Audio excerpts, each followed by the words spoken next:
देखिए कि जैसे मैं हूं वैसा ये है, और जो मेरे अंदर सभी प्राणी है, सभी प्राणियों के अंदर मैं हूं। जब हवन किया जाता है तो प्रत्येक हवन की आहुति, हवन करते समय पहले 7 आहुति दी जाती है। इदम इंद्राय, इदम नमम, इदम वरुणाय, इदम नमम। हर मंत्र के आगे स्वाहा बोला जाता है। स्वाहा जानते हैं क्या अर्थ होता है? स्वाहा का अर्थ होता है, पौराणिक कहते हैं कि अग्नि की पत्नी का नाम स्वाहा है, ऐसा नहीं है। स्वाहा का अर्थ होता है सु अहेत्वा स्वम प्रहेत्वा स्वावितम हविष्योत। हम दूसरों के साथ वैसा ही व्यवहार करें जैसा हम उससे चाहते हैं। नित्य के ग्रंथ में इसको कहा जाएगा आत्मना प्रतिकूलान परिंसाम न समाचरित। हम दूसरे से वैसा व्यवहार न करें जैसा हम उसके साथ नहीं चाहते हैं। यदि हम दूसरे से प्रेम चाहते हैं तो हमें प्रेम करना सीखना पड़ेगा। आप एक छोटे बच्चे का प्रेम चाहते हैं तो आपको बच्चा बनना पड़ेगा। आप उसके सामने कहेंगे कि देखो मैं भारत का प्राइम मिनिस्टर हूँ, तो बच्चा आपको कोई मत तो नहीं देगा। वो सोचेगा कि अब बने रहिए प्राइम मिनिस्टर, हमें प्राइम मिनिस्टर से क्या लेना देना है। लेकिन बच्चे के सामने आप बच्चा बन जाइए, और अब पति का बच्चा हो या कंगाल का, वो आपसे घुल मिल जाएगा, क्योंकि उसका हृदय निश्चल है। वो धर्म की परिभाषा जानता है लेकिन बोल नहीं सकता। आप बोल सकते हैं लेकिन धर्म की का ज्ञान आपको नहीं है।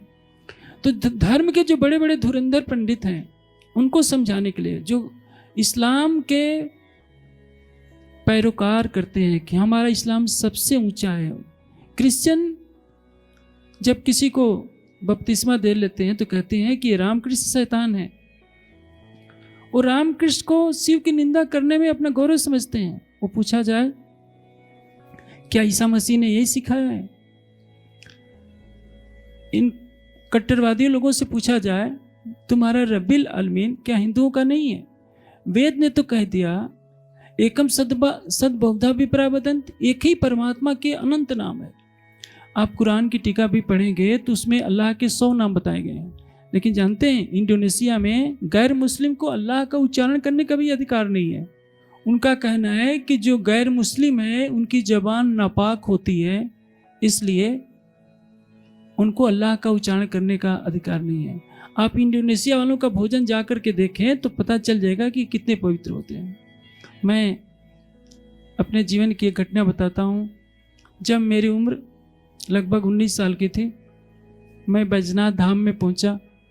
बैजनाथ धाम के पास एक पहाड़, एक कैलाश पहाड़ आश्रम है, पहाड़ी पर बना हुआ है। वहाँ पर मैंने 4 माह तक साधना की थी। फिर मैं सोचा कि मैं और एकांत में चलूं। तो बैजनाथ धाम मैं सोचा कि बहुत नाम सुना है, देखूं कैसा है यहाँ का माहौल। तो सवेरे सवेरे मैं चला गया देखने। उस समय आपको मालूम है मैं वेद का अनुयायी था। मेरी शिवलिंग में तो कोई श्रद्धा थी नहीं। मैं बिना नहाए चला गया। पंडित ने पहचान लिया, कहा कि तुम नहाए हो? मैंने कहा कि नहीं। तो कहा कि दर्शन नहीं मिलेगा, जाओ नहा करके आओ। तो मुझे तो पत्थर के शंकर जी का दर्शन करना नहीं था। जो कल्याणकारी होता है, जो सबका कल्याणकारी परमात्मा है, वो पत्थर में नहीं रहता, वो तो हृदय में रहता है। मैंने पता किया वहाँ एक बहुत बड़ा तालाब था। उस तालाब में एक बहुत बड़ी मछली थी जिसका वजन 56 किलो से ज़्यादा था। और जानते हैं उस मछली को